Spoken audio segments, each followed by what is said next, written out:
integrada. Buenas tardes, estamos ante el primer seminario de Objetivismo MX. Es una invitación para que toda la gente que esté interesada en el objetivismo y en la filosofía de Ayn Rand aprendan un poco más sobre toda su filosofía.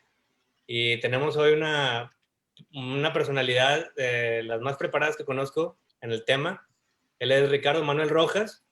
Una breve reseña que voy a dar de él es un abogado con una larga carrera en el Poder Judicial de Argentina. Fue secretario letrado de la Corte Suprema de Justicia y juez de un tribunal en lo criminal de Buenos Aires, cargo que retomó por concurso a partir de 2011. Es doctor en Historia Económica por el ESEADE en Argentina.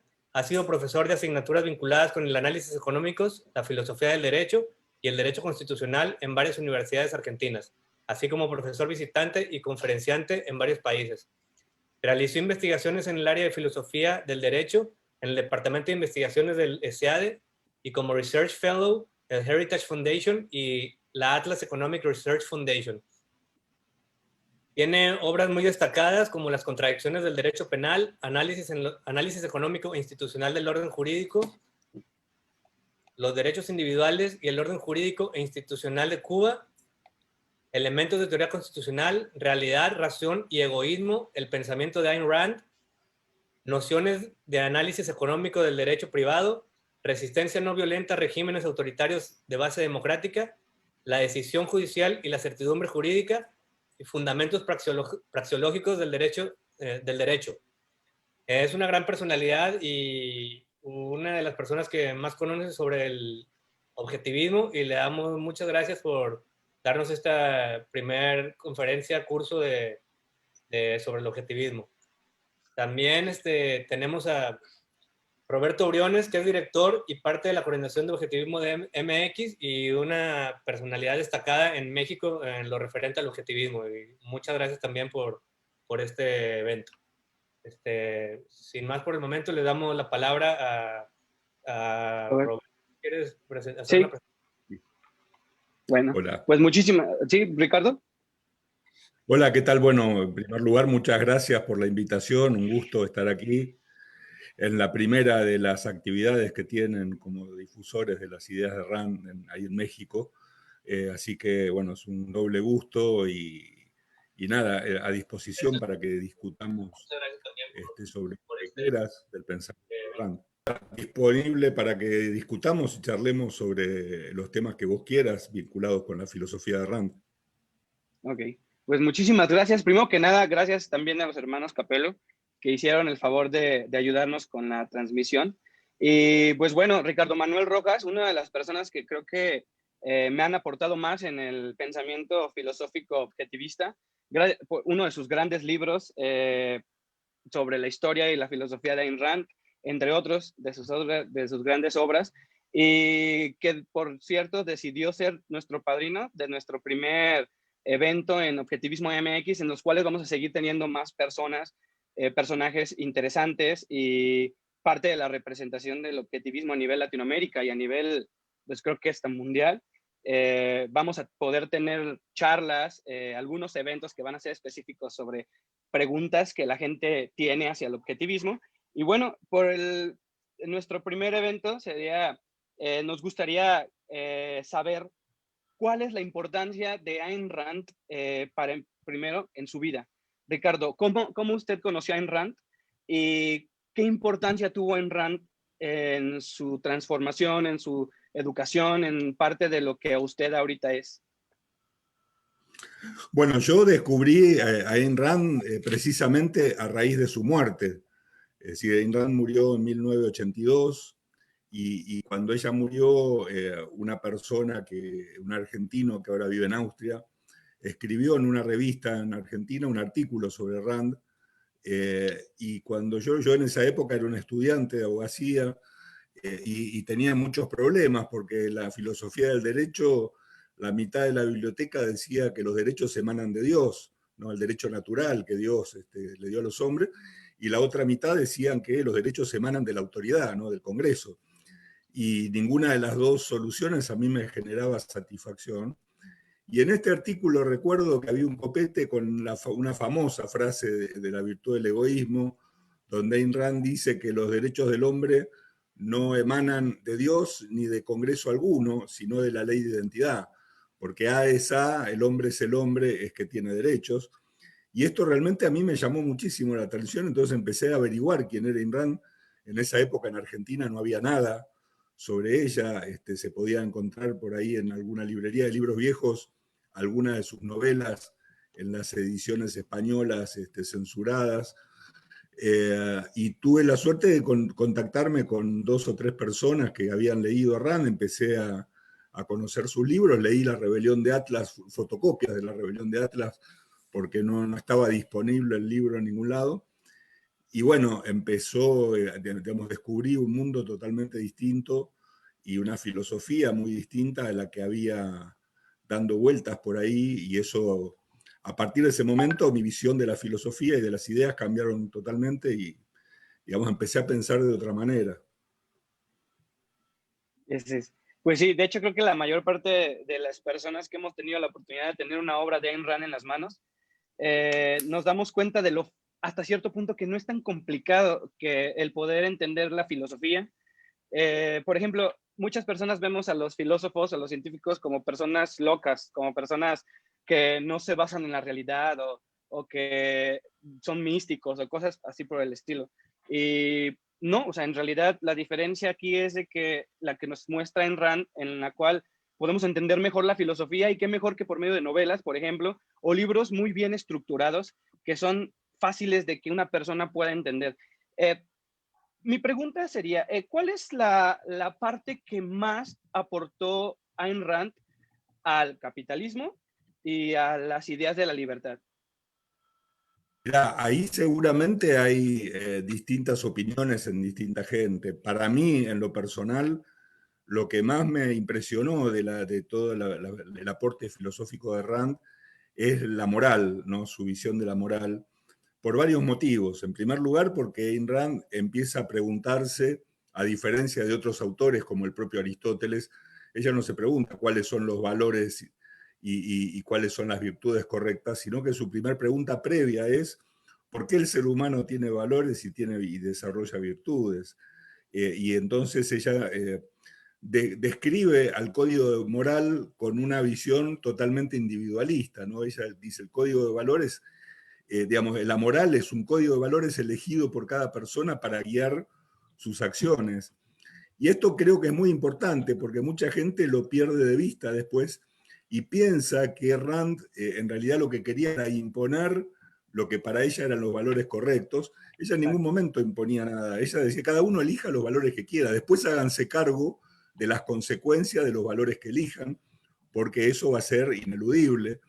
Pero justamente porque la elección de valores para guiar la vida son voluntarios, es que uno debería estudiar o hacer el esfuerzo de elegir cuáles valores considera que son mejores para su vida. Y ella ahí es donde, en la virtud del egoísmo, desarrolla este tema. Y me parece que desde ese punto de vista le ha hecho un aporte a las ideas de la libertad enorme, ¿no? Porque en realidad lo que nos está diciendo es que cada uno tiene que vivir como quiera y hacerse cargo de las consecuencias de la forma de vivir, y que finalmente la organización de la sociedad debería ser una que permita que cada uno pueda elegir su forma de vida en la medida en que no ejerza la violencia contra otros, y cada uno seguir el curso de vida que quiera, sin imposiciones de ningún tipo. Y en este sentido creo que me parece que el aporte de Rand a las ideas de la libertad ha sido el más importante para mí, ha sido este, ¿no? Sí, sí, coincido totalmente en todo lo que menciona. De hecho, creo que una de las cosas más importantes que Ayn Rand nos viene a traer también es lo importante que es cuestionarnos los conceptos, el entender qué es lo que estamos siguiendo, que existen filosofías, muchas, no solo una, y que hay que saber escoger de una. ¿Y cómo lo vamos a saber escoger? En base a nuestra misma necesidad como ser humano, como individuo. Aquí hay una cosa muy interesante que mencionaron, que nosotros, por ejemplo, los objetivistas, no creemos que nadie debe de utilizar el monopolio, o bueno, nadie puede utilizar la violencia en contra de otros, incluyendo al Estado, incluyendo al gobierno, más bien, incluyendo al gobierno. Pero nosotros aceptamos al mismo tiempo que exista alguien que nos haga el balance, que alguien no se convierta, por ejemplo, en un anarquismo en donde cada quien hace lo que quiere. Y aquí muchos de los cuestionamientos de las personas que no llegan a entender muy bien el objetivismo es que entonces no puede existir el Estado, porque entonces como nosotros no estamos a favor de iniciar la violencia, el Estado al quitarnos impuestos inicia la violencia. En su libro La virtud del egoísmo, ella explica un poco más sobre esto. ¿Nos podrías platicar un poquito más? Sí, a ver, Ayn Rand es bastante sui generis en cuanto a su pensamiento político, porque no es anarcocapitalista, pero tampoco es liberal clásica, en el sentido de Exacto. que, como vos bien decís, al negar la existencia de que el gobierno inicie el uso de la fuerza, ella dice tampoco pueden existir los impuestos, porque los impuestos son una forma de iniciar el uso de la fuerza. Por lo tanto, si va a existir un gobierno, se va a tener que mantener con aportes no compulsivos. Y ella, en La virtud del egoísmo, en uno de los artículos, trata de explicar cuáles podrían ser algunos de estos aportes. Por ejemplo, la certificación de la validez de documentos, las multas, las tasas de justicia. Habla por ahí de la lotería, ¿no? Dicen, en algunos países Sí. el Estado tiene loterías y de esto saca algo de dinero para mantenerse. Pero lo cierto es que ella dice, bueno, la principal forma de sostener el gobierno, en definitiva, va a ser que el gobierno le sirva a la gente, porque al servirle, al ser útil a las personas van a estar dispuestas a aportar dinero para mantener ese gobierno. Y esto da lugar a varias discusiones, ¿no? Yo tengo una posición por ahí más cercana al anarcocapitalismo, pero creo que si Rand hubiese vivido un tiempo más y hubiese pensado un poco más, con todo lo que se desarrolló la teoría política liberal después de su muerte, estaría un poco más cerca de esa visión que de hecho no está demasiado lejos, ¿no? Porque Rand finalmente lo que nos está diciendo es que el gobierno no es metafísicamente necesario.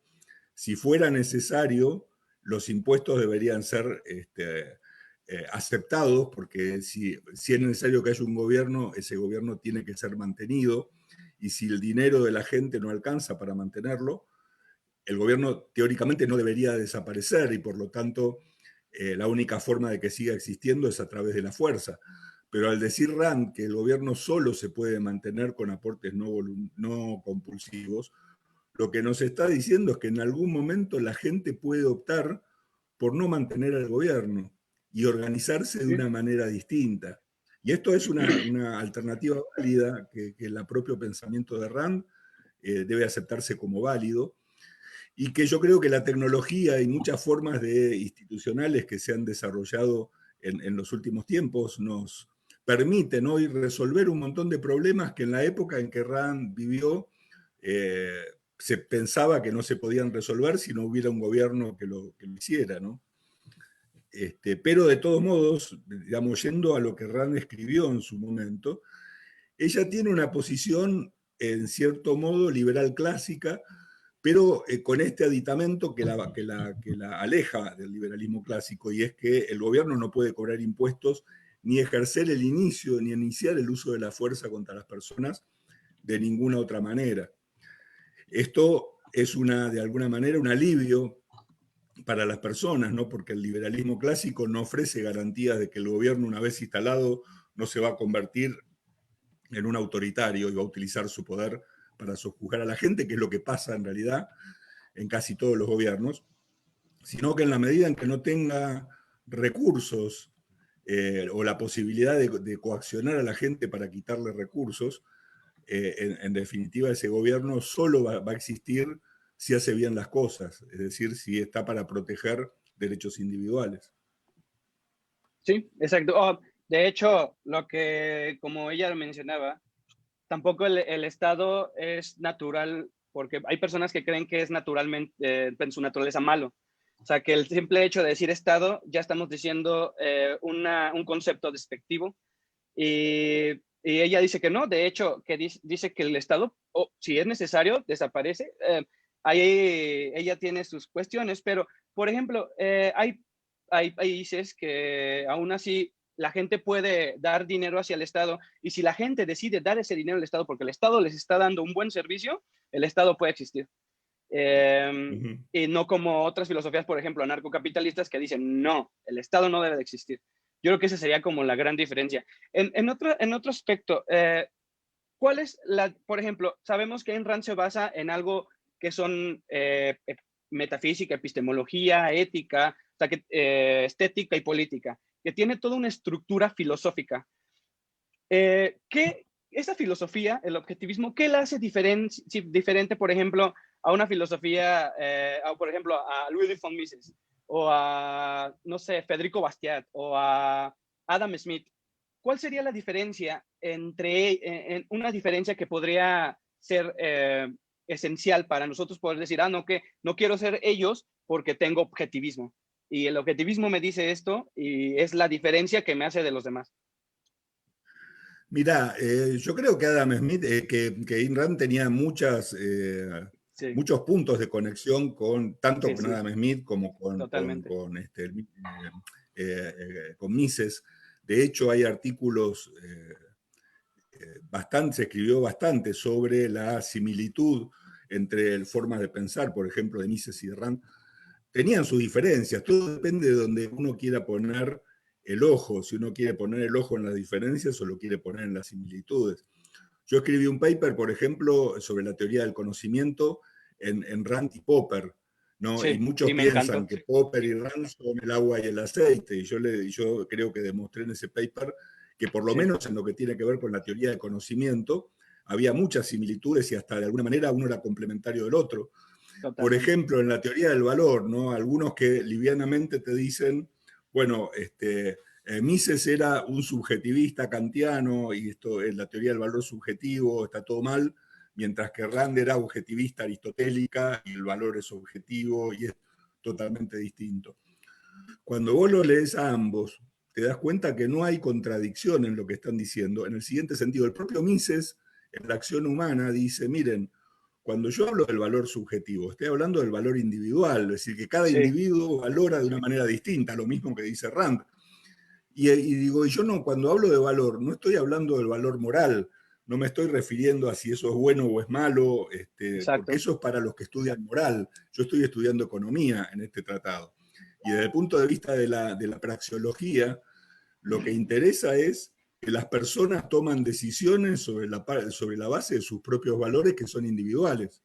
Y esa es Sí, la gran diferencia que la escuela austríaca tenía respecto de las anteriores escuelas económicas, que es totalmente compatible con la visión de Rand. Y por lo tanto no hay grandes diferencias. Yo creo que hay muchos autores que tienen gran cantidad, por ejemplo, vos mencionabas a Bastiat, yo muchas veces le digo a mis alumnos que si toman la ley de Bastiat y el le estado de cambian bien, la palabra Dios por la palabra naturaleza, van a tener básicamente un mini tratado de política objetivista, porque en totalmente. realidad Bastiat, está bien, pone la carga sobre que Dios hizo al hombre, pero si cambian Dios por naturaleza, en realidad, y lo leen de nuevo el libro, van a encontrar que era totalmente compatible. Y Sí, vos yo estoy de fíjate que acuerdo. Rand, por ejemplo, Rand no solía citar muchos autores. En Capitalismo, el ideal desconocido, al final del libro, ella hace como una especie de lista de algunos libros que les parecían muy importantes desde el punto de vista político. Y ahí ella menciona, por ejemplo, la Suma Teológica, Sí, ¿no? De Tomás de Aquino, ¿no? Uno diría, pero Tomás está de citando. Aquino, sí, Y para ellos la Suma Teológica, para ella era un libro muy bueno. Y sí, menciona también la ley de Bastiat, o sea que sí. en realidad si uno se despoja de ciertas visiones muy extremistas, en realidad hay grandes coincidencias entre muchos de estos autores. Sí, de hecho, yo hice mucho clic con Ayn Rand porque yo soy fan de Adam Smith. Cuando yo leí, por ejemplo, la teoría de los sentimientos morales, a mí me cambió toda la perspectiva de mi vida, pero después leo Ayn Rand con la virtud del egoísmo, por ejemplo, Y ahí fue donde dije, ok, sí hay una diferencia, pero ¿por qué Adam Smith se metió en un sistema, en algo económico?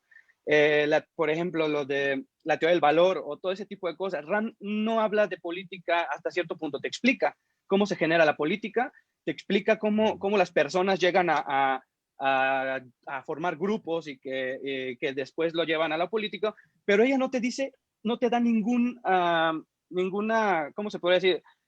Teoría política o teoría económica. Ella jamás se mete en ese problema. Entonces, si quitamos eso y ponemos todo lo demás de la teoría de los sentimientos morales junto con Ayn Rand y la virtud del egoísmo, yo creo que son dos obras que tienen mucho en común. ¿Qué opinarías al respecto? Bueno, y hay un punto de conexión muy importante entre Rand y Adam Smith, que es el concepto de benevolencia, ¿no? Por ejemplo, la idea de benevolencia en Rand y en Natalia Branden, que escribió bastante sobre ese punto, esa idea de que uno tiene la tendencia natural a ayudar a los demás que están en situación de Sí, emergencia cuando esto no le implica un sacrificio. Eso es exacto. totalmente compatible con la visión que tenía Adam Smith de la relación que existía entre las personas. Sí, de hecho, las personas, por ejemplo, creen que Ayn Rand te dice que no ayudes a nadie, que está mal ayudar a alguien. El problema es que ellos no entienden, o bueno, muchas veces creo que no han leído Ayn Rand en sí, pero ella se refiere casi a lo mismo que dice Adam Smith. Hay algo en la tristeza de alguien más que te hace de repente sentir triste. También hay algo que te hace sentir feliz cuando alguien se siente feliz. O sea, empatía y la simpatía y todo ese tipo de cosas que nos ayudan a una sociedad a convivir como tal en una sociedad. Y de ejemplo, Bastiat, lo mismo, la ley, y yo estoy de acuerdo, de hecho aquí lo tengo, ese libro me encanta, porque te explica cuál es en realidad, o sea, cómo es la ley como tal. Y como dices tú, quitamos a Dios y ponemos metafísico, algo más metafísico, algo de la realidad y de la ley y de la identidad, por ejemplo, la existencia es la existencia, pues ahí tenemos casi lo mismo. Entonces, sí, creo que es una muy buena conexión. Mi pregunta otra sería, ¿qué fue lo que usted se considera objetivista? ¿Por qué considerarse objetivista?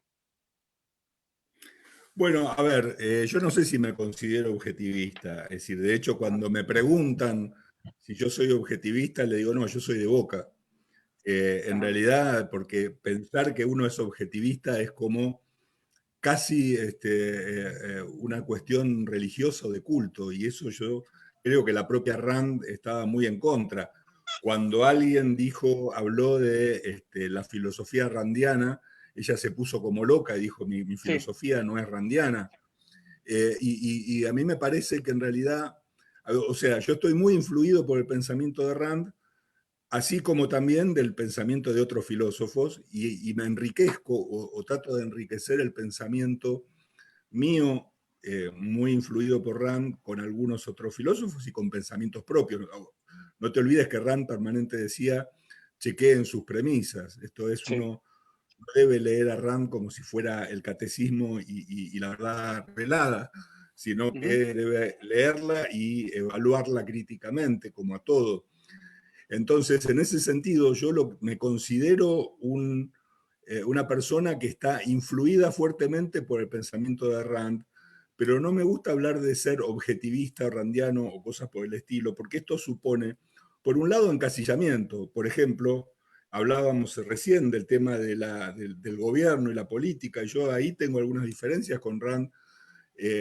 Yo creo que hay, por ejemplo, alguna contradicción en el pensamiento de Rand cuando por un lado dice que el gobierno tiene que ser necesario y por otro lado te dice que no puede ser mantenido compulsivamente, o una cosa o la otra, y me parece que hay cierta contradicción, pero eso no quita, es decir, yo creo que nadie puede estar 100% de acuerdo con otra persona. Si uno está 100% de acuerdo con otra persona, es o porque es un second hander y se dejó guiar o manejar por esa otra persona, o porque no se tomó el trabajo de pensar. Cuando uno se toma el trabajo de pensar, puede estar de acuerdo como yo en un 80, 85 o 90% con ciertas ideas, pero siempre va a haber un punto en el que no voy a estar de acuerdo, y por eso no me gusta que digan que tal persona es objetivista o es randiana. Prefiero decir que soy una persona muy influida por el pensamiento de Rand. ¿no? Esta aclaración yo la quería hacer porque me parece que a veces las ideas de Rand, a alguien que las toma desprevenido, lo lleva a convertirse en cierto fanático. Mira, yo te cuento una anécdota que me pasó a mí.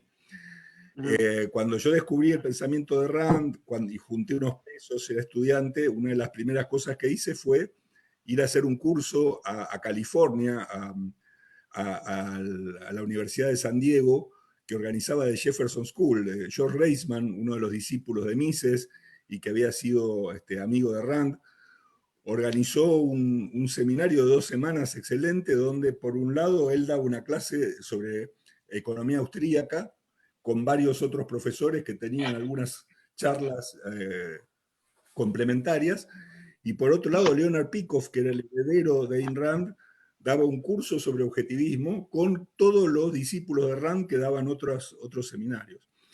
Peikoff daba su clase todos los días al mediodía. Su clase terminaba y nos íbamos todos a la cafetería, éramos como 300 personas, íbamos todos a la cafetería de la universidad a almorzar, y venían todos los profesores, pero Peikoff nunca venía.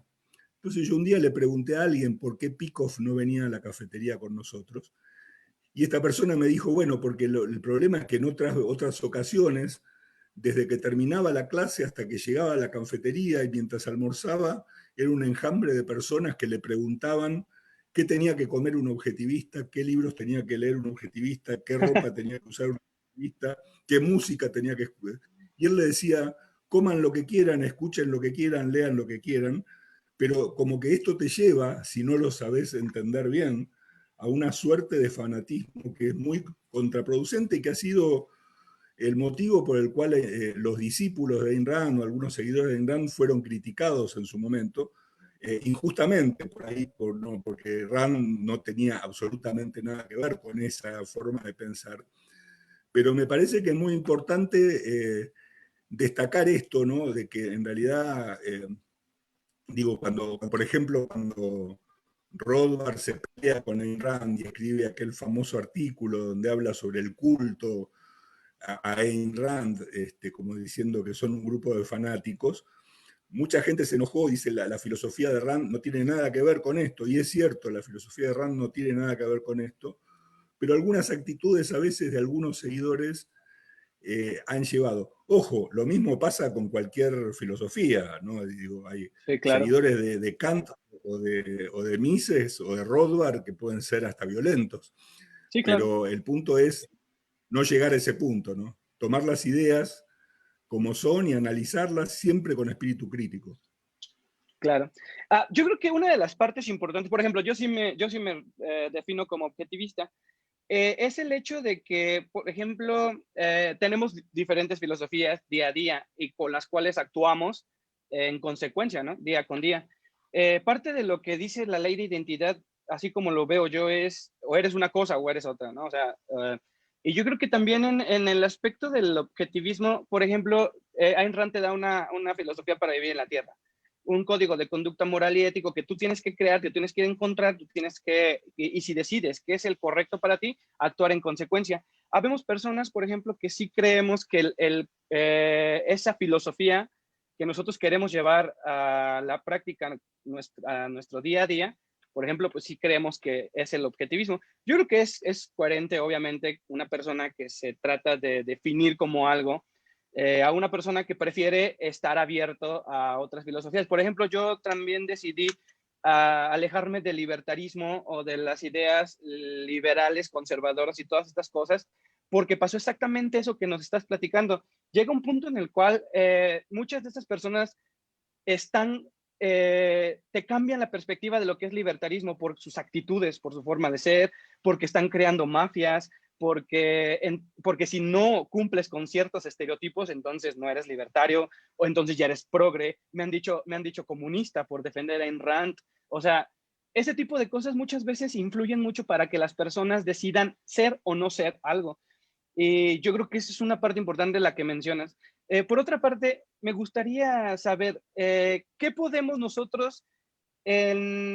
hacer nosotros como personas que estamos buscando dar a conocer más la filosofía de Ayn Rand.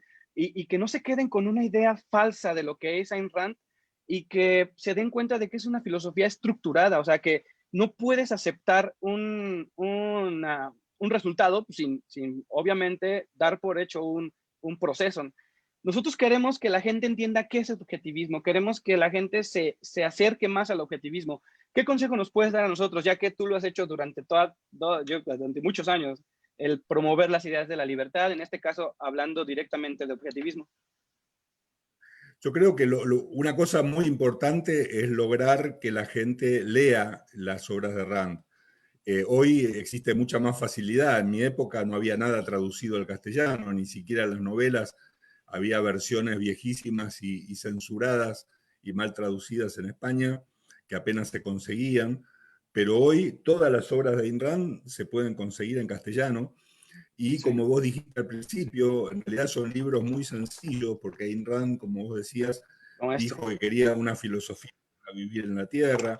Exacto, ahí tenés la rebelión de Atlas, la versión de Grito Sagrado, y de hecho hay una nueva versión que publicada en España Sí, por Deusto, que dicen que, o por lo menos ellos se ufanan de que está mejor traducida aún. O sea, y todos los libros filosóficos de Rand, el Grito Sagrado los tradujo a todos. sí. Y como vos dijiste, son obras que son sencillas de leer, que no es nada rebuscado, que cualquiera puede agarrar la virtud del egoísmo y leerla.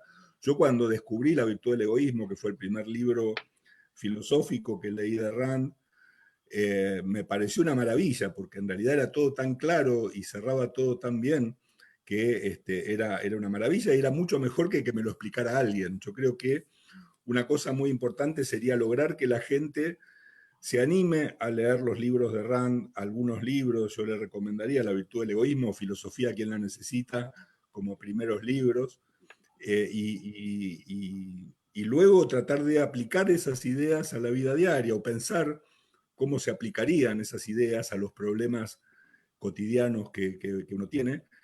Y fundamentalmente no convertirse en un fanático, ¿no? Porque a mí me ha pasado algo. Yo me he encontrado, por ejemplo, con gente que me decía, bueno, sí, estas ideas son muy buenas, pero si yo siguiera al pie de la letra lo que dice Rand, me tengo que divorciar de mi esposa y pelearme con todos mis amigos y echar a mis hijos a la calle porque son unos vagos, y yo no tengo ganas de andar peleándome con todo el mundo. Por lo tanto, es muy interesante Rand, pero listo, lo guardo en la biblioteca. El punto es tomar las ideas para uno mismo, en primer lugar, Exacto. y ver cómo esas ideas pueden ayudarnos a vivir mejor a nosotros mismos. No tratar de convertirnos de movida en predicadores de una filosofía, porque además eso cae muy mal. O sea, en realidad a mí no me gusta que vengan a tratar de venderme una filosofía. Prefiero tomar los libros y leerlos, y después decidir yo si las ideas me gustan o no. Y Rand lo que tiene de buena es que las explica muy bien. Te podrán gustar o no gustar, pero sabes que las vas a entender después apenas las leas. Y por eso yo creo que una gran tarea de difusión es lograr que la gente lea los libros. Por ejemplo, en Estados Unidos, el Ayn Rand Institute, una de las primeras actividades que hizo y que creo que todavía sigue haciendo, son unos concursos de ensayos sobre el manantial de Fountainhead para estudiantes del último año del colegio secundario, del high school, chicos de 16 y 17 años, a los que les piden que lean la novela y escriban un ensayo de unas pocas páginas.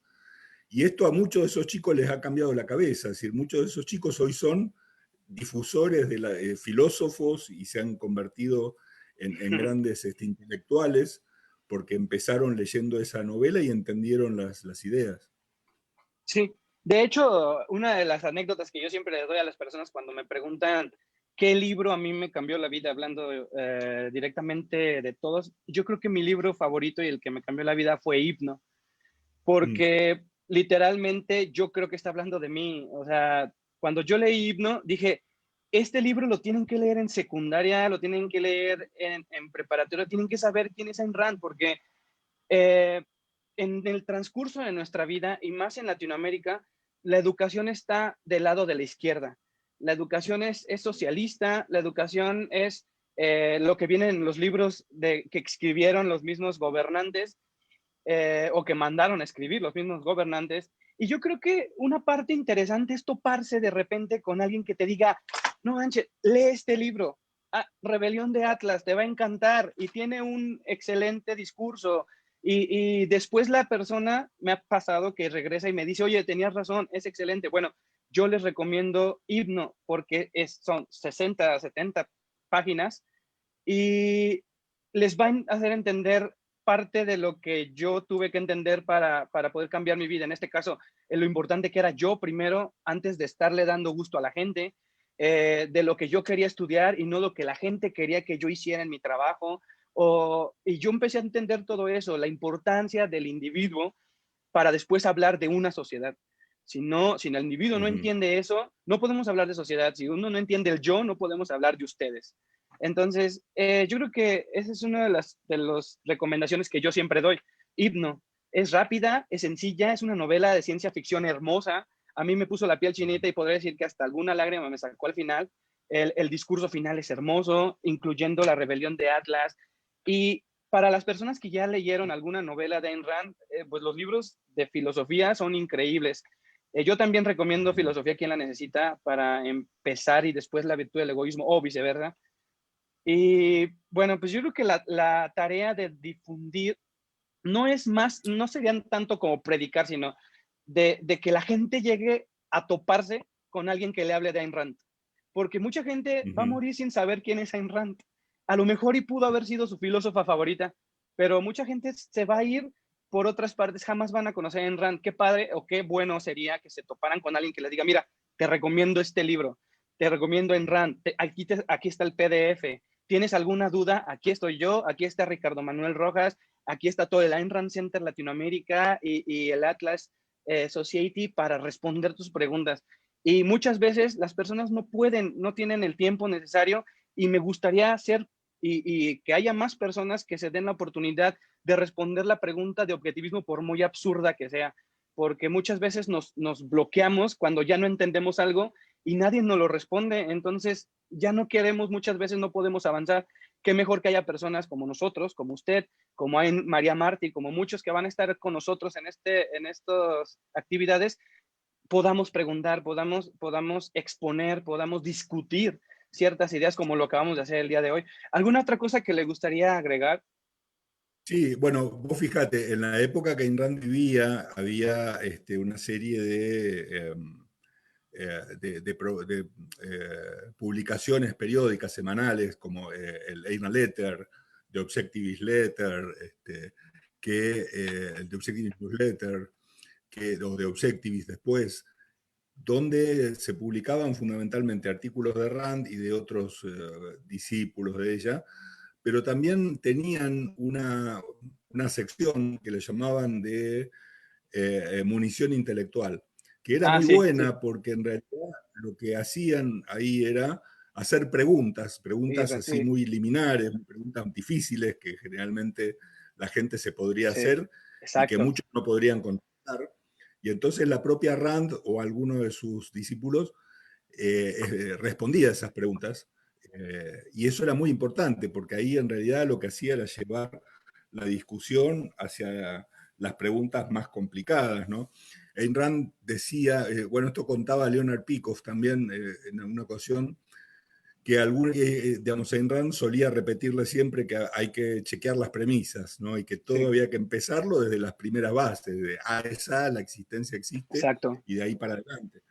Entonces él contaba que a veces iba a ver la Rand y le decía, mira, tengo esta duda con esto, que no sé bien cómo resolverlo. Y entonces Ayn Rand lo sentaba y empezaban desde el principio. La existencia existe, iban avanzando, y él dice, la mayoría de las veces cuando llegábamos a la mitad del desarrollo del tema, yo ya me daba cuenta cuál era la respuesta. Sí, Y este es un ejercicio realmente muy importante, porque la gente eh, algo que Ayn Rand desarrolló mucho, este concepto de racionalizaciones, estas respuestas que parecen racionales, pero que en realidad son respuestas automáticas que no tienen demasiado fundamento. La sí, gente es muy propensa a hacer eso, ¿no? A contestar con racionalizaciones, cuando en realidad lo que tenía que hacer es sentarse a pensar y desarrollar el tema desde los comienzos exacto. para encontrar la solución. Este ejercicio es muy importante y y es bueno que la gente comience a hacerlo, igual que el tema de los conceptos, ¿no? Desgraciadamente, el objetivismo implica objetividad incluso en la Sí, formulación de los conceptos. Ayn Rand explica por qué ella llama egoísmo, por qué usa el egoísmo y por qué utiliza el título de la virtud del egoísmo en su libro. Lo explica en la introducción a ese libro. Y el punto es que si uno agarra el diccionario de la Real Academia Española y busca la palabra egoísmo, le va a decir que es el excesivo e malo. inmoderado amor que uno tiene por uno mismo que lo lleva a procurar su bienestar sin preocuparse por el bien de los demás. Sí, Algo que no tiene nada que ver con el concepto de egoísmo y que en el idioma inglés simplemente se traduce como interés por los propios asuntos. sí, Entonces, self-business. interés por los propios asuntos es una definición objetiva que no tiene nada de malo, después uno lo valorará con su propio código de valor, pero lo otro que está cargado de adjetivos en el idioma castellano nos ha llevado a tener una visión distorsionada que luego digamos, se transmite al pensamiento y a las ideas que uno desarrolla, ¿no? Sí, totalmente de acuerdo. De hecho, también hace la misma mención sobre capitalismo, como en la Enciclopedia Británica, ellos tienen un concepto totalmente ligado a algo que tiene que ver con el excedente de producción, cuando ella es muy específica de no existe un excedente de producción, o sea, no existe un excedente social, perdón, porque Claro. cada cosa es de alguien, ¿no? Entonces, y pide que se lleve al debate, que se analice capitalismo, porque me he dado cuenta también que muchas personas hablan mucho de capitalismo, pero en realidad ni siquiera pueden definir el concepto capitalismo. Entonces, yo creo que capitalismo, el ideal desconocido, es una manera de ayudar a las personas a que entiendan, a ver, si es este el capitalismo que yo quiero o no, o a lo mejor ni siquiera es el que quieren, pero dicen defenderlo. Y parte de lo que queremos hacer con las actividades es aclarar cada uno de los conceptos que podamos de las obras de Ayn Rand que son importantes, o sea, qué es un axioma, desde todo, o sea, entender un poquito más y que alguien nos explique. De hecho, los hermanos Capello, los que presentaron ahorita, tienen en mente y estamos planeando lo que es Pregúntale a un objetivista, en donde vamos a hacer una serie, vamos a buscar las preguntas más interesantes y vamos a permitir que las personas le pregunten a diferentes objetivistas. En este caso, nos gustaría también que usted participara con nosotros y poder hacer esta actividad. Entonces, sí, con mucho gusto, sí, me parece muy importante, me parece muy importante. Ok, pues Ricardo, esta pregunta es directa de un grupo libertario en el cual estoy. Nos preguntan que cuál sería la diferencia más marcada de Rothbard y Ayn Rand, o el anarcocapitalismo como representante de Rothbard y Ayn Rand y el objetivismo. Bueno, a ver, básicamente, yo creo que Rothbard cuando escribe sobre anarcocapitalismo en esa época en la que él escribe, todo todavía era muy rudimentario, ¿no? Rothbard tenía una visión un poco romántica de la libertad y al punto que llegó a hacerle un elogio a la muerte del Che Guevara, ¿no? Es decir, tenía una idea Sí, que tenía cierta contradicción con sus ideas, pero él plantea el mundo sin gobiernos con la analogía de que va a haber empresas de seguridad que van a competir entre sí y que se van a poner de acuerdo cuando las personas se peleen. Y esto que era muy rudimentario, es decir, el mundo ha cambiado mucho y la filosofía política ha cambiado mucho y hay hoy libertarios, anarcocapitalistas que han desarrollado bien estas ideas. En aquel momento sonaba como algo infantil, que Ayn Rand lo destruyó, le dice, no, pero bueno, finalmente van a terminar o matándose entre las agencias o poniéndose de acuerdo las agencias para pandillerismo. perjudicar. Entonces eso es una estupidez y ahí es donde se produce la gran pelea con Rothbard. Yo creo que, digamos, a diferencia de esto, Rand decía, bueno, tiene que haber una última ratio del orden jurídico, del orden, una última autoridad. Cuando todos los mecanismos libres para solucionar los conflictos fallen y ya no hay más posibilidades que no sea agarrarse a los tiros, ahí recién aparece el gobierno para resolver el conflicto. Esa es la única función que el gobierno tiene, según Rand. Entonces, esa era posiblemente la diferencia final. Para el anarcocapitalismo, esa solución se va a encontrar de alguna forma. Para Rand, podía no encontrarse, y si no se encontraba, ahí tenía que intervenir el gobierno para ponerle una solución. Pero creo que con el que sí, por eso te decía al principio, si Rand hubiera vivido 30 o 40 años más, probablemente hubiese encontrado otras respuestas para ese tipo de cuestiones, ¿no? Okay. Por ahí escribieron otra pregunta, ¿la puedes leer, Fabricio?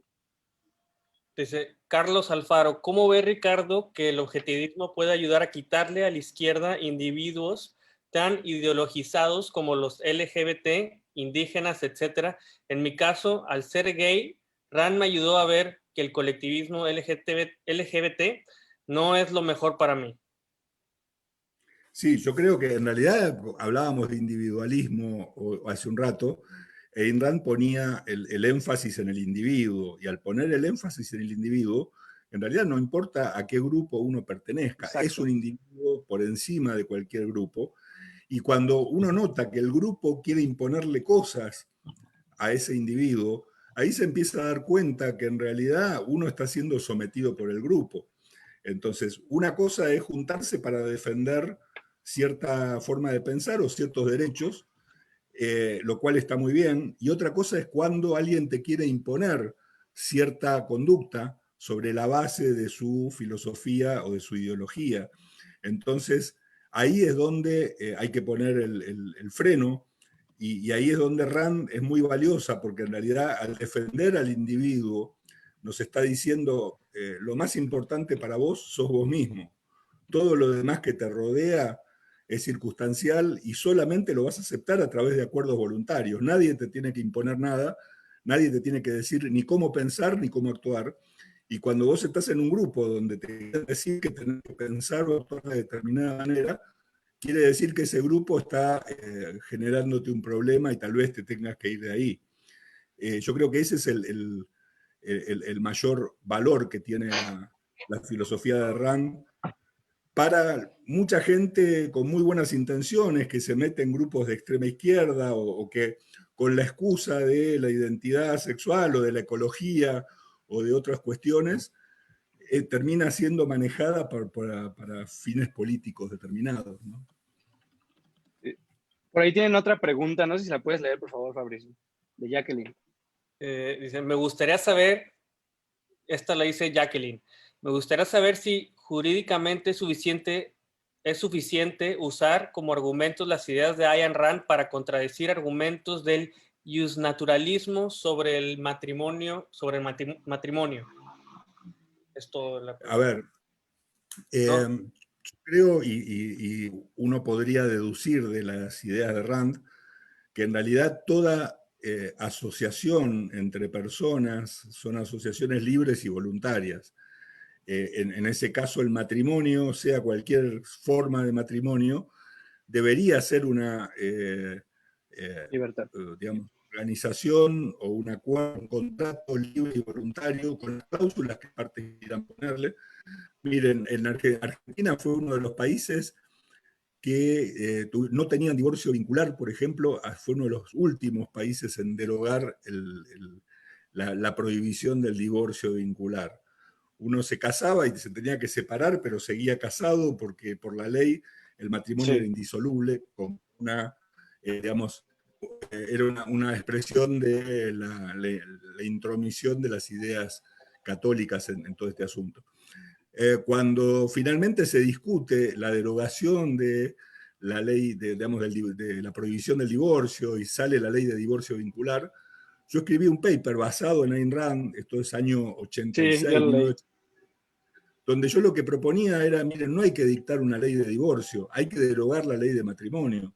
Las personas tienen que poder organizar su vida como mejor les parezca, con las cláusulas que mejor les parezca. Si quieren tener un matrimonio con vacaciones y donde uno pueda tener un año sabático y no ver a su mujer durante el año o a su pareja, es una cuestión de las personas, y el Estado no debería meterse con esas cuestiones. De modo que yo creo que la visión de Rand, individualista y basada en la voluntad individual y en la libre contratación, y que los acuerdos tienen que ser voluntarios, lleva necesariamente a tener, digamos, a fundamentar la idea de que el matrimonio es lo que cada uno quiera que sea. Sí, totalmente de acuerdo. Por ahí Ay, llegó otra pregunta. sí, vamos a darle prioridad a las preguntas de Facebook porque ahorita están con las preguntas de Zoom. Ajá.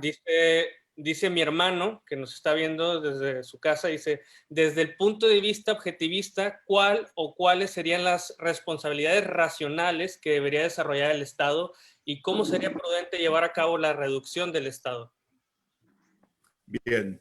A ver, por un lado, y yo creo que Rand en algún momento lo dice, la palabra Estado es una palabra horrible, porque en realidad Estado simplemente remite a un concepto jurídico, ¿no? Es la categorización de la permanencia de las acciones del gobierno a lo largo del tiempo, ¿no? Pero yo prefiero utilizar la palabra gobierno antes que Estado, entre otras cosas porque justamente en una sociedad como la que pensaba Ayn Rand, ese gobierno tiene funciones muy acotadas y vinculadas específicamente con la protección de los derechos. Entonces uno debería pensar que un gobierno limitado en los términos de Rand debería dedicarse a la seguridad, esto es evitar las agresiones, evitar el crimen, evitar que las personas sean agredidas. La justicia, esto es que si no hay acuerdos voluntarios o formas, mecanismos de solución de conflictos voluntarios entre las partes, entre las personas, el Estado actúa como última ratio para resolver las disputas. Un organismo para hacer ejecutar justamente las decisiones de los jueces que tomen en esos casos en que tengan que decidir y que haya que ejecutar esas sentencias. Y no hay mucho más que tenga que hacer el gobierno. Y finalmente tener una pequeña organización administrativa para justamente administrar el dinero que haga falta para ejercer esas funciones. Pero básicamente seguridad y justicia son las dos funciones básicas del gobierno. O sea, el ideal al cual deberíamos llegar en términos de RAM es simplemente a tener un gobierno con policías y jueces, nada más. Todo lo Y un demás, pequeño puñado. Claro, todo demás sobra. Y tal vez si vos querés un consejo de notables que no cobren sueldo, que se dediquen a controlar que el dinero que se gasta en policía y justicia se gaste bien y nadie se robe esa plata. Fuera de eso, no pareciera que haga falta más nada. fuera de eso es capitalismo less fair, ¿no? Todo lo demás. Exacto. Pero más bien la pregunta yo creo que va a cómo ahorita, como el Estado ya es demasiado grande, ¿cómo sería prudente llevar a cabo la reducción en este momento? O sea, ¿cómo se puede ir reduciendo el Estado? Mirá, Sí, O sea, hay que empezar, paulatinamente. sí, hay que empezar por lo más inútil y lo que menos sirve, hasta llegar a lo que, digamos, es más conflictivo. Argentina es un buen caso de esto, es decir, nosotros en los años, en 1989, cuando terminó el gobierno de Alfonsín, teníamos un gobierno con una inflación del 200% de inflación por mes. Imagínense lo que era, el peso no valía nada, y teníamos un Estado gigante que costaba una fortuna y por eso emitía dinero en moneda a lo loco el gobierno para mantener eso. Era una papa caliente y encima se vota a un presidente peronista que parecía un populista y que iba a ser un desastre. Menem hizo un proceso de achicamiento del Estado como nunca se había hecho en Argentina, que fue terriblemente exitoso, ¿no? Porque en 2 o 3 años se acabó la inflación, apareció la convertibilidad, inflación cero, vendió todas las empresas del Estado, abrió todos los monopolios, eliminó todas las regulaciones que no tenían sentido, vendió todos los edificios públicos que no tenían ningún sentido tener, y la verdad que todo anduvo mucho mejor. Y la verdad que eso se puede hacer. El tema es que consigan ustedes políticos que estén dispuestos a tomar esas medidas, ¿no? sí, me gustaría también contestar a esa pregunta. De hecho, esa es la importancia de que cada quien busque un código de conducta moral y ético, porque Ayn Rand te explica que la política es el ponernos de acuerdo nosotros como personas morales, como personas individuales, que tenemos un código que se asemeja a otros códigos que, por ejemplo, tú, Fabricio, tienes, Ricardo Manuel Rojas tiene, y en un determinado momento nosotros vamos a ir con esa idea buscando a quien nos represente. A lo mejor esa persona no está ahorita para decidir, pero ya sabes qué es lo que buscas. Y muchas veces de esa gente que se empieza a asociar, de muchas veces esos grupos que empiezan a surgir similitudes en los mismos códigos, deciden llevarlo más allá. Ahí es donde entra la política. A lo mejor algún día puede haber un partido objetivo que tenga una filosofía más basada en el objetivismo, en el capitalismo como política, y a lo mejor ahí es donde podríamos nosotros poder votar por alguien que se asemeje más a esas ideas. El problema aquí es que nosotros no vamos a poder saber que eso es lo mejor si no lo leemos, si no lo investigamos y si no vamos creando nuestro propio código que nos diga eso es lo que queremos para nosotros. Seguro. Y la solución, digamos, los caminos para esto pueden ser dos. O como vos decís, crear un partido político que algún día gane las elecciones y lo pueda hacer, o generando un cambio de mentalidad en la gente que obligue a los partidos políticos que ya existen a tomar determinadas decisiones que hoy no toman porque no las consideran políticamente correctas. Vos Porque la gente ni las entiende. Claro, todas estas reformas que yo te estoy mencionando, que se hicieron en Argentina, liberales y de eliminación del Estado, las hizo un presidente peronista que fue votado por el peronismo, pero él se dio cuenta que había que hacer otra cosa porque si no el país se incendiaba y hizo lo que tenía que hacer y la gente se lo agradeció. Otro ejemplo de eso podría ser Margaret Thatcher. Ella tenía Inglaterra con un estado gigante, con el laborismo quitando todas las privatizaciones, o sea, más bien estatizando ya todo a su mayor, la inflación súper alta. Y lo que hizo fue que la misma gente haya decidido votar por Margaret Thatcher, de que se dieron cuenta de la necesidad de abrir su mercado, la necesidad de todo. ¿Cómo se dan cuenta la gente de esto? Ya sea viviendo este tipo de cosas que vivieron los ingleses en los años 60, 70, o leyendo, o investigando, o compartiendo información y haciendo la batalla de las ideas.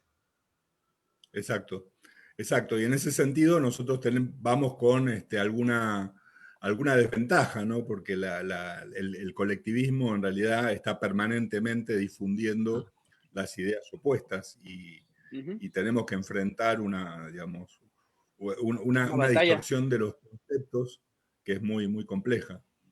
Sí. ¿Alguna otra pregunta para terminar? Sí, bueno, Jess Centeno, que ha estado preguntando desde hace rato, dice que a ella le han pasado cosas paranormales y que dice, tengo una duda muy grande sobre esto, ya que siempre me han pasado cosas paranormales. Desde el punto de vista, creo que objetivista, ¿cómo deberían ser vistos? Bueno, a ver, no sé qué es lo que le habrá pasado, pero en realidad Ayn Rand lo que te diría es que lo que existe, existe y lo que no existe, no existe. Claro. Muchas veces a lo largo de la historia la gente ha pensado que muchas cosas eran paranormales hasta que descubrió que tenían una explicación. Exacto. Y tal vez las cosas que le pasen a él en realidad tengan una explicación, lo que pasa es que todavía ni él ni otras personas las pueden explicar. Pero digo, para poner un ejemplo burdo, así como en la prehistoria la gente pensaba que el rayo era la manifestación de un dios que se enojaba, y hoy sabemos lo que es un rayo, hoy tal vez estamos viviendo situaciones que no podemos entender o se le atribuimos a algo paranormal y probablemente tenga una explicación que algún día podamos develar. El tema es aplicar el mismo método científico para estudiar las cosas y hasta encontrarles Exacto. La explicación, ¿no? Claro. Fabricio, ¿tú quieres leer alguna otra pregunta? Bueno, no sé si tiene tiempo, una última pregunta que nos están haciendo aquí. Última. Dale. Sol Ludeña dice, buenas tardes. Entiendo que la libertad y la responsabilidad individual son parte de lo mismo. ¿Cómo se ve desde el objetivismo a los menores de edad, bebés, niños, adolescentes, en cuanto a libertad propia y responsabilidades propias, de progenitores y del Estado? Ya que cuando los progenitores atentan contra la libertad de los hijos, me parece que sería el Estado quien debería auxiliarlos. Pero en ese caso, sí se necesitaría un Estado y del cobro de impuestos que solventen esta tarea. Bueno, a ver, es un tema realmente complicado, complejo, ¿no? Porque obviamente los chicos desde que nacen tienen derechos y y deben ser protegidos esos derechos. Y en general quienes representan a los derechos de los hijos son los padres. El problema es cuando son los propios padres los que ejercen la violencia sobre sus hijos, y eso es un crimen, obviamente, y ese crimen debe ser impedido y eventualmente castigado. El punto es que, digamos, el principio general debería ser que los padres tengan la responsabilidad y el derecho de educar a sus hijos, porque la alternativa es Sí. poner a los hijos en manos del Estado para que el Estado Lo los que ya eduque, tenemos. que es lo que ya tenemos y es lo peor que podría pasar. Entonces, dejando a los hijos, dejando a los padres que tengan la responsabilidad de educar y de proteger a sus hijos, los excesos o los crímenes que se podrían cometer contra los hijos normalmente son excepcionales. Los padres en general no están castigando a sus hijos permanentemente o en grandes proporciones. Se pueden resolver como crímenes comunes. Cualquiera podría denunciar a un padre que castiga a su hijo y podría la autoridad que protege los derechos podría protegerlo. Esto puede significar un incremento de gastos, pero también no, porque digo, que es lo que yo digo siempre para todo lo que la gente me dice, habría que encargarse de tal cosa o habría que encargarse de otra. Yo le diría, creo que Sol era el nombre, que nada impide que ella cree una fundación para la protección de los chicos que son castigados por Sí, sus padres y salga a recolectar dinero y totalmente. con ese dinero le paguen abogados que salgan a representar a los chicos que son violentados por sus padres. Y en realidad, Sí, si a mucha gente le importa ese, yo pondría plata para eso, si a mucha gente le interesa, en realidad se va a poder hacer. Una de las cosas sí, que tiene la libertad es que la gente, digamos, decide cuáles son las cosas que le interesa y pone su dinero donde le interesa ponerlo. De modo que probablemente una fundación privada podría colaborar mucho en eso, no haría falta recargar las funciones del gobierno para hacerlo. No, no sí. sería, De hecho, un ejemplo es Estados Unidos. Ellos por lo regular son unas personas muy, no en su mayoría quizá, pero filantrópicos. ¿Qué quiere decir esto? La gente en su momento tiene una cierta cantidad de dinero y cree que para ellos parte de su felicidad es apoyar a los niños pobres, por ejemplo, o apoyar a los niños que no tienen un seguro y para que les den, no sé, salud. Ayn Rand te dice que en tu libertad, con tu dinero, tú puedes hacer lo que tú quieras siempre y cuando no afectes el derecho de alguien más. Sí, de hecho yo en el libro mío sobre la vida de Ajá, Rand, cuando hablo sobre el tema de la benevolencia, traigo un ejemplo específico de la propia Rand. Rand, después que empezó a publicar sus libros y empezó a ganar dinero, una de las primeras cosas que hizo fue enviarle un donativo a el hotel donde había vivido, la pensión donde se había vivido sí, cuando llegó a California y que no a tenía un California. centavo.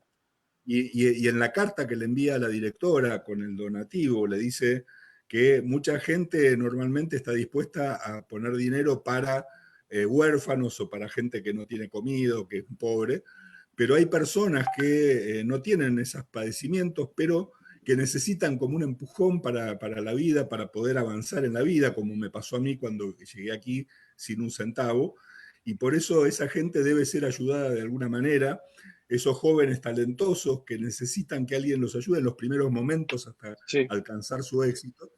Y ella era muy benevolente, incluso hasta donó dinero al ejército de Finlandia cuando luchó sí, contra la Unión Soviética en 1942. totalmente. En realidad muy de los americanos la idea que parte de la benevolencia, de que si a mí algo me parece que está bien, tendría, como dicen, ¿no? Put your money where your mouth is, ¿no? Yes. Poner tu dinero donde está tu boca. En vez de hablar tanto de lo que hay que hacer, poné tu plata.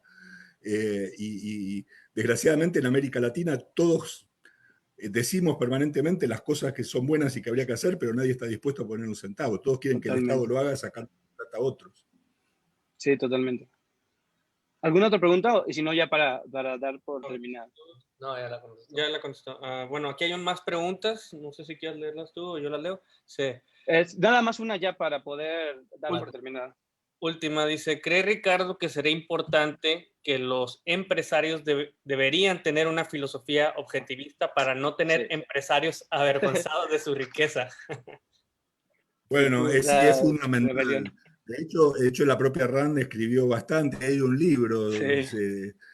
fue una colección de artículos de Rand sobre los empresarios y digamos, la empresarialidad, que es muy bueno, porque los empresarios tienen dos problemas grandes en América Latina fundamentalmente.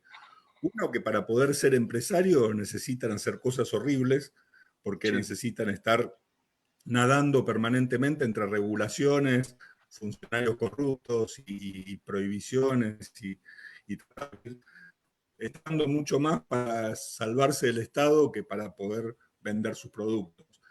Y la otra, que también tienen una especie de, digamos, temor o vergüenza moral por la riqueza que logran, ¿no? Y eso es un punto que habría que explicarles, que al contrario, tendrían que estar orgullosos de los logros que han obtenido. El punto es que muchos empresarios en América Latina son ricos porque han robado, han aprovechado monopolios, han coimeado a alguien. Esos no son empresarios Sí. verdaderamente. Son Alguien empresarios. acudió el término empresaurio para llamar a esa gente, Sí. no empresario, pero por eso no tienen nada de qué enorgullecerse. Pero el verdadero empresario, el que logró su riqueza sin perjudicar a nadie, sin la ayuda de nadie, ese tendría que estar muy orgulloso de su riqueza y exhibirla y justamente creo que las ideas de Rand serían muy buenas para que él tomara confianza de que está bien lo que está haciendo. La rebelión del Atlas es exactamente eso, la importancia de Exacto. cómo los empresarios en un determinado momento, si llegan a ponerse en huelga en contra del mismo gobierno, de aquel que los hace ver como lo peor, ¿qué es lo que pasa? Y ya sabemos lo que pasa. Puede colapsar todo un país, se puede ir a la hambruna total por el simple hecho de que los empresarios deben de entender la importancia que tiene en la sociedad. O como lo explicaba Adam Smith, no es por la benevolencia del carnicero, el cervecero, o sea, las empresas tienen que entender que si ellos hacen un buen trabajo, que si ellos hacen las cosas bien, van a dar un bien social y sin que ellos sea su motivo o su proyecto de vida dar un buen producto, van a dar un buen producto porque quieren estar dentro de la competencia. Y eso es una de las cosas que los empresarios pues sí tienen que entender, que mientras hagan las cosas bien no tienen por qué sentirse mal ni arrepentirse por nada. Y bueno, exacto. Bueno, pues yo creo que por mi parte sería todo. Nada más pedirle a Ricardo que alguna cosa que quieras agregar antes de terminar. No, simplemente que me parece que, sobre todo en estos tiempos que vivimos de tanta convulsión, sobre todo en América Latina, ¿no? Rodeados de gobiernos colectivistas y de autoritarios, y con estas ideas socialistas que se van desarrollando en todos los países, hay como un plan. Yo siempre digo que el Foro de Sao Paulo hace 30 años armó una especie de manual para tomar países desde Sí. la izquierda y lo ha hecho muy exitosamente. Hoy más que nunca es necesario nutrirse de las ideas que pueden contrarrestar todo ese colectivismo que estamos viviendo en América Latina. Y Ayn Rand ha sido probablemente de las mejores filósofas para poder entender las bases del individualismo, las bases del respeto por uno mismo y de los derechos individuales. Pues sí, pues muchísimas gracias, Ricardo. Ya yo me despido también, los dejo con los hermanos Capello y también agradecerles a todas las personas que estuvieron aquí y a los hermanos que nos ayudaron con la transmisión. Entonces ya nada más nos comentamos para ponernos de acuerdo para la pregúntale a un objetivista. Muchas gracias. Perfecto, con mucho gusto. Gracias. Gracias. Adiós, que les pase bien. Hasta luego, muchas Igualmente, gracias. gracias.